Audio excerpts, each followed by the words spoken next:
ஓம் சாந்தி.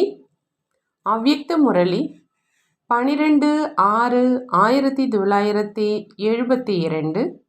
அவ்யக்த பாப்தாதா, மதுபன்.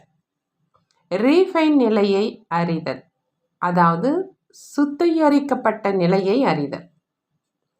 எப்படி அறிவியல் ரீஃபைன் ஆகிக்கொண்டே இருக்குது, அதாவது துல்லியமாக மாறிக்கொண்டே இருக்குது.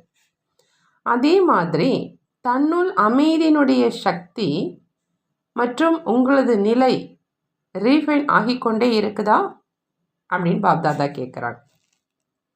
ரீஃபைனான பொருள் ஒன்று இருக்குதுன்னா அதில் என்னென்ன விசேஷங்கள் இருக்கும்? ரீஃபைனாக இருக்கக்கூடிய பொருள் அளவில் குறைவாக இருந்தாலும், குவான்டிட்டியில் குறைவாக இருந்தாலும், தரத்தில் அதாவது குவாலிட்டியில் சக்திசாலியாக இருக்கும். எந்த பொருள் ரிஃபைனாக இருக்காதோ அதனுடைய குவான்டிட்டி அதாவது அளவு அதிகமாக, குவாலிட்டி அதாவது தரம் குறைவாக இருக்கும்.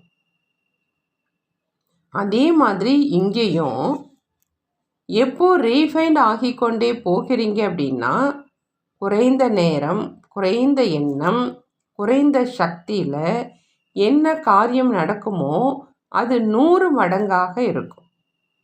மேலும் லேசான நிலை இருக்கும். லேசான நிலையினுடைய அடையாளம், அவர் ஒரு பொழுதும் கீழே வரமாட்டார்.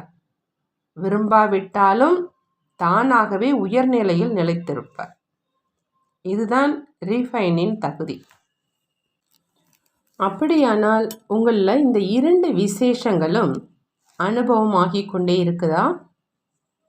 சுமையாக இருப்பதனால உழைப்பு அதிகமாக செய்ய வேண்டியது இருக்கும். லேசாக இருப்பதனால உழைப்பு குறைந்துடும்.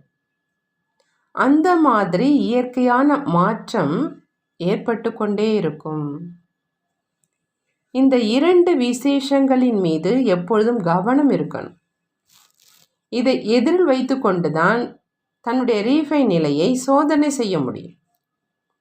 ரீஃபைனான பொருள் அதிகமாக அங்கு இங்கு விலகி போவது கிடையாது. வேகத்தை குறைத்து விடும்.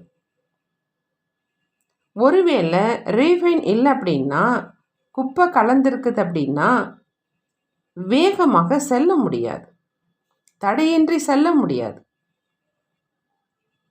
ஒரு பக்கம் எவ்வளோக்கு எவ்வளோ ரீஃபைன் ஆகி கொண்டே இருக்கீங்களோ அந்த அளவு இன்னொரு பக்கம் சிறு சிறு விஷயங்கள் மற்றும் தவறுகள், சமஸ்காரங்கள், அவற்றினுடைய ஃபைன் அதிகரித்து கொண்டே இருக்கும். அதாவது உயர்நிலை அதிகரித்து கொண்டே இருக்கும். ஒரு பக்கம் அந்த காட்சி, இன்னொரு பக்கம் ரீஃபைன் ஆவதற்கான காட்சி. இரண்டினுடைய வலிமையும் இருக்குது. ஒருவேளை ரீஃபைன் இல்லை அப்படின்னா ஃபைன் என்று புரிஞ்சிக்கிங்க. இரண்டும் சேர்ந்தே காட்சிகள் தென்பட்டு இருக்குது. அதுவும் மிக அதிகமாக சென்று கொண்டு இருக்குது. மேலும் இதுவும் அதிக பிரத்யட்ச ரூபத்தில் தென்பட்டு கொண்டே இருக்குது. குப்தமாக இப்பொழுது வெளிப்பட்டு கொண்டே இருக்குது. அப்படி எப்பொழுது 2 விஷயங்களும் பிரத்யட்சமாகுமோ அதனுடைய அனுசாரமே தான் வரிசை எண் உருவாகும். மாலையை கையால் உருட்ட வேண்டாம். நடத்தை மூலமாகவே அவர் தன்னுடைய வரிசை எண்ணை எடுத்துக்கொள்கிறார். இப்பொழுது எண் நிர்ணயம் செய்வதற்கான நேரம் வந்து கொண்டிருக்குது.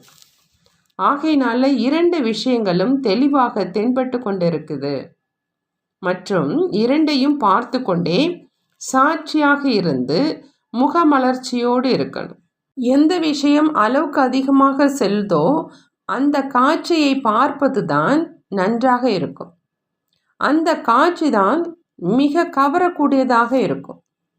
இப்பொழுது கூட அந்த மாதிரி அமைதியற்ற காட்சி நடந்துக்கிட்டு இருக்குது. பார்ப்பதில் மகிழ்ச்சி வருது இல்லையா? அல்லது இரக்கம் வருதா?